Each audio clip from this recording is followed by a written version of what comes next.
Health news మీకోసం.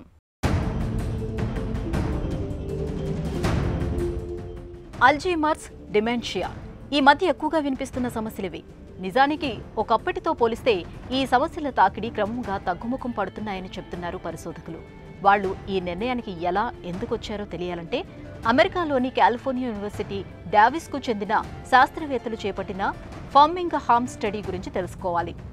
1948 నుంచి ప్రపంచంలోని గుండె సమస్యలపైన సాగుతున్న సుదీర్ఘ పరిశోధన ఇది. ఈ పరిశోధనలో భాగంగా తీసిన మనుషుల మెదడుకి సంబంధించిన స్కాన్లను ఈ మధ్య శాస్త్రవేత్తలు విశ్లేషించారు.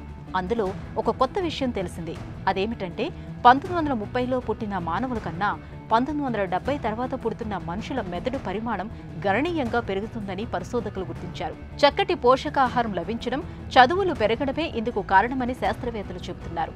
ఇలా మెదడు పరిమాణం పెరుగుతూ రావటం వల్ల అల్జీమర్స్, డిమెన్షియా వంటి వ్యాధులు తగ్గుముఖం పడుతున్నాయి. మెదడు పెద్దగా కావటం అంటే అందులోని న్యూరాన్ల సంఖ్య కూడా అధికం కావటమేనని శాస్త్రవేత్తలు భావిస్తున్నారు. అదే అల్జీమర్స్ వంటి వ్యాధుల్ని తగ్గుముఖం పట్టేలా చేస్తూ ఉండవచ్చని శాస్త్రవేత్తలు విశ్లేషిస్తున్నారు. ప్రపంచవ్యాప్తంగా వృద్ధులు పెరుగుతున్నందువల్ల ఈ సమస్యలు ఎక్కువైనట్లు అనిపిస్తుంది. కానీ జనాభా శాతంతో పోలిస్తే అల్జీమర్స్ సమస్యలు తగ్గుతున్నాయని అంటున్నారు పరిశోధకులు.